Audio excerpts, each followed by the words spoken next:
Hello বন্ধুরা, কেমন আছো তোমরা সবাই? আশা করি তোমরা সবাই খুব খুব ভালো আছো। আমরাও ভালো আছি। আজকে সোমবার, উইকের প্রথম দিন। বাড়ি ঢুকতে ঢুকতেই দেখলাম যে একটা বাণী রয়েছে, আর আমি আসছি বুঝতে পারি টপাক টপাক করে পালালো। যাই হোক, এখন 4:30 বাজে। আজকে খুব জোর খিদে পেয়ে গেছে, তাই কফি নিয়ে তো বসবোই, সাথে একটু কিছু খাবার নিয়েও বসবো। তাই চলো তোমাদের নিয়ে দিনটা শুরু করে ফেলি আর একটু খাওয়া দাওয়া করি। আজকে কফি খেয়ে নিয়ে ইচ্ছা আছে একটু সেলফ কেয়ার করতে হবে। মুখটা মানে এখনকার ওয়েদারটাও এত বাজে না, এই এত হাওয়া দিচ্ছে, কখনো বৃষ্টি হচ্ছে, কখনো রোদ হচ্ছে। বৃষ্টিটা কম হচ্ছে এখন, তো সেই জন্য আজকে হচ্ছে, দুদিন আগেও হয়েছিল, বাট ইন জেনারেল এখন বৃষ্টিটা অনেকটাই কমে গেছে, যার জন্য স্কিন খুব ড্রাই হয়ে যাচ্ছে। তাই ভাবলাম একটু স্কিন কেয়ার করতে হবে, একটু সেলফ কেয়ার করাটা খুব দরকার। তাই চলো কফি নিয়ে খাওয়া দাওয়া করে তারপরে একটু স্কিন কেয়ার করব, একটু রিল্যাক্স করব।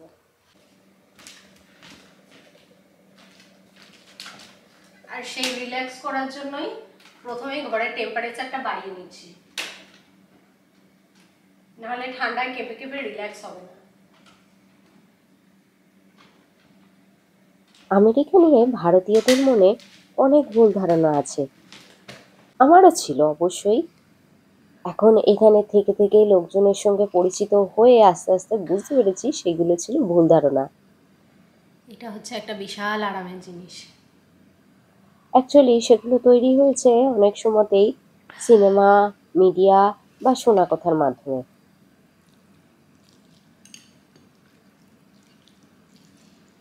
একটু খানিকক্ষণ বসি, অ্যাটলিস্ট মিনিট 15 করি, তারপরে উঠবো। আমি তার মধ্যে ভাবলাম তোমাদের সঙ্গে কয়েকটা জিনিস আলোচনা করি যেগুলো সত্যি ভুল ধারণা। ভিডিওটা পুরো দেখতে থাকো, আমি একটা একটা করে আমার পয়েন্টগুলো তোমাদের কাছে তুলে ধরবো। লিখে রাখলাম কাঁচা আম, কারণ এগুলোকে তো ওই হঠাৎ করে দেখে আদা রসুন বাটার সঙ্গে গুলিয়ে যেতেই পারে। কালকে মনে আছে আমি আমের পাল্প করে, কাঁচা আমের পাল্প করে কিউব করেছিলাম, সেই কিউবটা গতকাল বের করা হয়নি, আজকে বের করে নিলাম। তো এবার ডিপ ফ্রিজে রেখে দিচ্ছি, যখন খাবো একটা করে বের করে নিলেই হবে। একটা দুটো বা তিনটে চারটে যতগুলো দরকার বের করে নিলেই হবে। এটা এরকম করে রাখবার ফলে আর খারাপ হয়ে যাওয়ার ভয়টা রইল না। যদি এই সপ্তাহের মধ্যে শেষ নাও হয় তাহলেও থেকে যাবে। চলো আমার সামান্য কিছু স্কিন কেয়ার করতে করতে তোমাদের সঙ্গে কথা বলি। 1 নম্বর ভুল ধারণা আমার যেটা মনে হয়, সবাই খুব ধনী, সবাই খুব সুখী। অনেক ভারতীয়দের মনে এই জিনিসটা থাকে যে আমেরিকায় সবাই ধনী, বড় বড় বাড়িতে থাকে, দামি দামি গাড়ি চালায় এবং খুব সুখে থাকে। বাস্তবে কিন্তু আমেরিকাতেও অর্থনৈতিক বৈষম্য অনেক, এবং অনেক মানুষ লোন, হেলথ ইন্স্যুরেন্সের অভাব বা চাকরির অনিশ্চয়তা নিয়ে জীবন কাটায়। মানুষ এখানে ক্রেডিট কার্ডের উপর এতটাই নির্ভরশীল যে যথেষ্ট আর্নিং এর অভাবে অনেক সময়তেই হোমলেস হয়ে পড়ে। অনেক মানুষ পেচেক টু পেচেক বাঁচে। মেডিকেল ইন্স্যুরেন্স, গাড়ির লোন, বাড়ি ভাড়া বা বাড়ির লোন সবই কিন্তু প্রচন্ড ব্যয়বহুল এখানে। দ্বিতীয়ত হলো, অনেকেই ভাবেন আমেরিকায় গেলেই জীবন বেশ সেট হয়ে যায়, কিন্তু বাস্তবতা হলো নতুন দেশে মানিয়ে নেওয়া, চাকরি খোঁজা, লিগাল কাগজপত্র ঠিকঠাক রাখা, পরিবারের সঙ্গে দূরত্ব সব মিলিয়ে অনেক অনেক চ্যালেঞ্জ থাকে। চাকরি খোঁজা নিয়ে আমি আবার একটা নতুন তথ্য পেলাম যে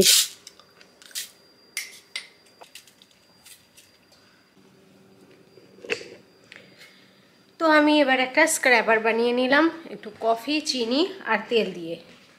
তেলটা অলিভ অয়েল বা নারকেল তেল যে কোনো কিছুই দিতে পারো, বা ফেসিয়াল অয়েল সেটা দিলেও চলবে।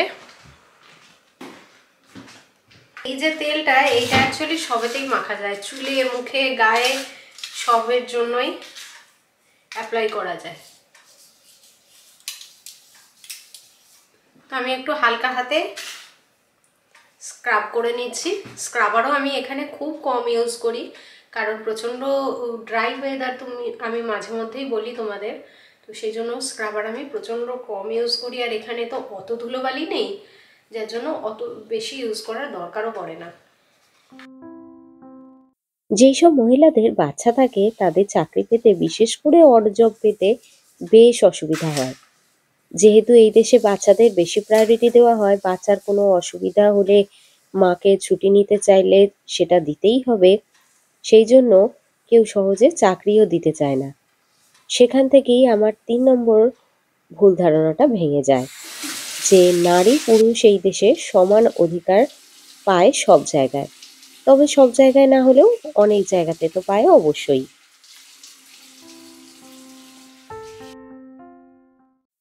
আমি অনেককেই এই ব্যাপারে খুব অবাক হতে শুনেছি যে সামাজিক জীবন বা বন্ধুত্ব গড়ে তোলা এখানে আমাদের দেশের মতোই সহজ।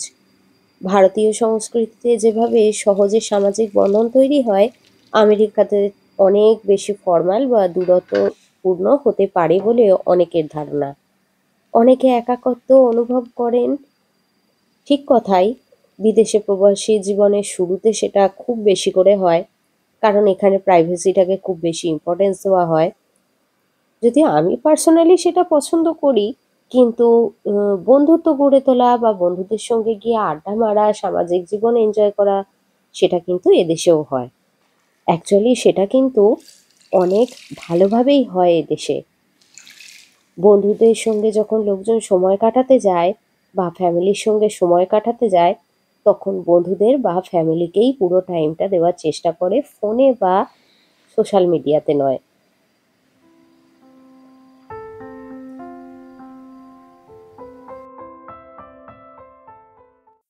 হ্যাঁ, আমেরিকানরা প্রগতিশীল, সহনশীল, ঠিক কথা। তবে এটা আংশিক সত্য। সব আমেরিকান কিন্তু খুব একটা উদারমনস্ক বা অন্য সংস্কৃতিকে নিয়ে আগ্রহী হয় না। অনেক এলাকায় এখনো বর্ণ বৈষম্য আছে, বিদেশি ভীতি বা সাংস্কৃতিক অজ্ঞতা আছে।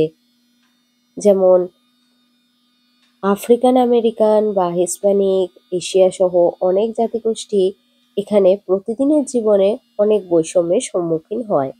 চাকরি, শিক্ষা, আইন, এমনকি বাসস্থান পাওয়ার ক্ষেত্রেও অনেক সময় বৈষম্য লক্ষ্য করা যায়। যদিও সেটা সব জায়গায় নয়, কিন্তু কিছু জায়গায় অবশ্যই। শুধু স্কিন কেয়ার করলে তো চলবে না, পেটের কেয়ারও করতে হবে। তাই আটা মাখছি। ওই যে পনিরের পুরটা বানিয়ে রেখেছিলাম, সেইটার জন্য আটা মাখছি। অনেকের অনেক প্রশ্ন থেকে আমি বুঝেছি, অনেকের ধারণা থাকে আমেরিকান জীবন মানেই পার্টি, স্বাধীনতা, অ্যাডভেঞ্চার, যেরকম সিনেমায় দেখানো হয় আর কি। বাস্তবে বেশিরভাগ মানুষ খুব সাধারণভাবে জীবনযাপন করে। অনেকটা নিয়ম মেনে চলা, কাজকর্ম নিয়েই ব্যস্ত থাকা। অ্যাকচুয়ালি এখানে জীবনযাত্রা এত খরচ সাপেক্ষ, মানুষজনকে সারভাইভ করার জন্য সবসময় কাজ করে যেতে হয়। আমি তোমাদের আগেও বলেছি, কেউ কেউ এখানে ২টো ৩টে করে জব করে। এবার হচ্ছে পনির পরোটা, পনির রুটি। তো লেচিগুলোই আগে কেটে নিচ্ছি, আটা তো মেখে রেখেছিলাম। নুন দিয়ে লেচিটা কেটে তারপরে পনিরের সঙ্গে আমি নুনটা মিক্স করব, আর একই সাথে পুরো ভরতে থাকবো, বেলে সেঁকতেও থাকবো। ওই কাজটা একসঙ্গেই হবে। অ্যাকচুয়ালি নিয়ে যাব তো আমরা, যেদিন বেরোবো আমরা এই শুক্রবার অফিস করে দুজনে বেরোবো। তারপরে শুক্রবারের রাত্রের খাবারটা আর পরের দিন লাঞ্চের খাবারটা আমরা নিয়ে যাব। নর্মালি বেড়াতে গেলে আমরা তাই করি, আলাদা করে যদি কোনো বিশেষ জায়গায় খাওয়ার আমাদের প্ল্যান না থাকে, তাহলে আমরা বাড়ি থেকেই এই দুটো খাবার তো নিয়ে যাই। ব্রেকফাস্টটাও নিয়ে যাব, তবে ব্রেকফাস্ট তো এইটা নিয়ে যাব না, অন্য কিছু করব। ইচ্ছা আছে স্যান্ডউইচ নিয়ে যাব।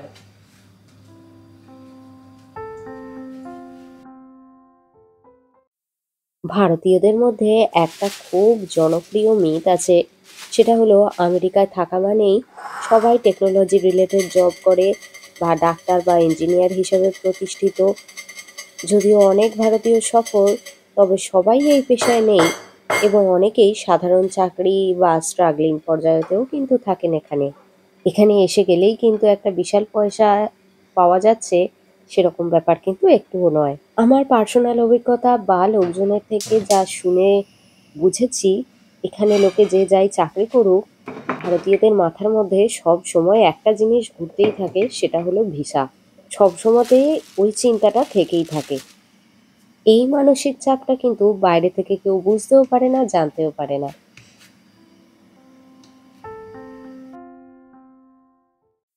না, না, এটা কিন্তু একদম নয়। রাস্তাঘাট মোটেই একদম পারফেক্ট নয়। কিছু, কিছু জায়গা আছে যেগুলো খুব কস্টলি জায়গা, যেসব জায়গায় প্রচণ্ড বেশি ট্যাক্স দিতে হয়, সেইসব জায়গায় রাস্তাঘাট মোটামুটি বেশ ভালোর দিকেই। কিন্তু ম্যাক্সিমাম জায়গাতেই রাস্তাঘাটের অবস্থা কিন্তু বেশ খারাপ। মানে আমরা ঘুরতে গিয়ে এমন এমন অনেক জায়গায় গেছি যেখানে রাস্তায় শুধু পাথরই পড়ে আছে, এরকম ব্যাপার। আবার রাস্তায় বড় বড় গর্তও থাকে, রাস্তায় জলও জমে থাকে, রাস্তা ভেসেও যায় বন্যায়। অনেক কিছু ঘটনাই ঘটে এদেশেও। আর পাবলিক ট্রান্সপোর্টের কথা তো ছেড়েই দাও। খুব বড় বড় শহরগুলো ছাড়া কোনো জায়গাতেই পাবলিক ট্রান্সপোর্ট মোটেই ভালো নয়। বেশ প্যাথেটিক অবস্থা। গাড়িতে যে জায়গাটা ২০ মিনিট লাগে, পাবলিক ট্রান্সপোর্টে সেটা ১.৫ ঘন্টাও লাগতে পারে। শুধু তাই নয়, সব রাস্তায় পাবলিক ট্রান্সপোর্ট যায়ই না। আমাদের দেশে তো কত সুবিধা। ট্রেন, বাস, অটো, টটো যেখানে বলবে সেখানে নিয়ে যাবে। এদেশে কিন্তু সেটা হয় না।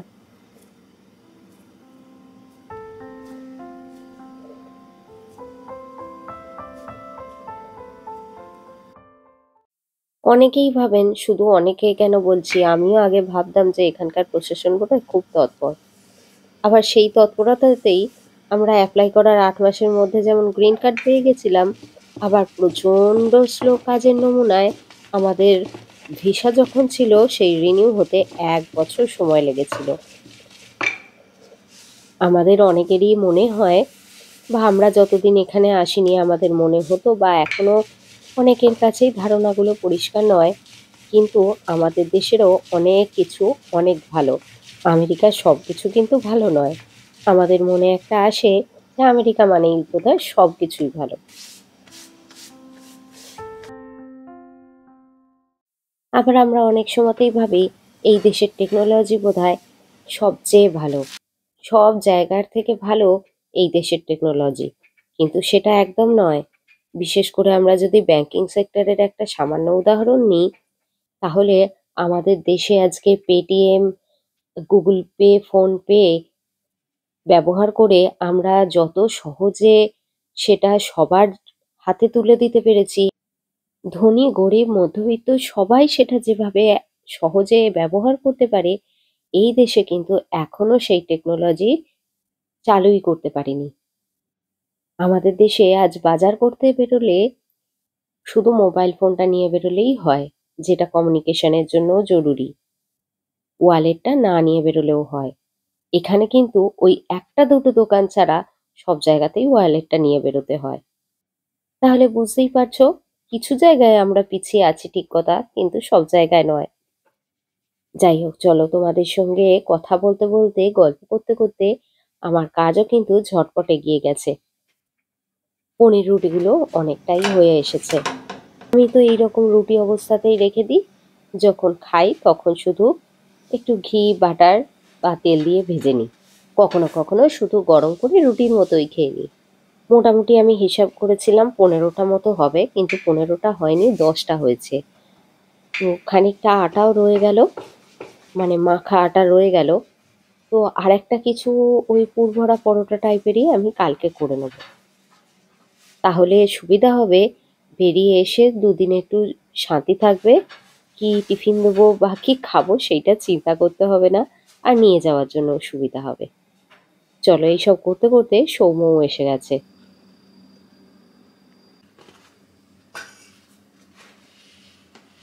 এনেছি বললাম তো। মিষ্টি মিষ্টি। আজকে তো মঙ্গলবার ছিল, সৌম্যদের মঙ্গলবার অফিসেই লাঞ্চ থাকে। তো আজকে আবার কোথাও গেছিল খেতে। তো সেই সবই আমাকে একটু খালি ভিডিও দেখাচ্ছে আর লোভ দেখাচ্ছে। আমিও তোমাদের একটু ভিডিও দেখালাম আর লোভ দেখালাম। শুধু আমি একা কষ্ট পাবো কেন, তোমরাও একটু আমার সাথে কষ্ট শেয়ার করো। চলো এবার একটু কফি নিয়ে বসবো আর দুজনে একটু গল্প করব, টিভি দেখবো। তার সঙ্গেই আজকের ভিডিওটা এখানেই শেষ করব।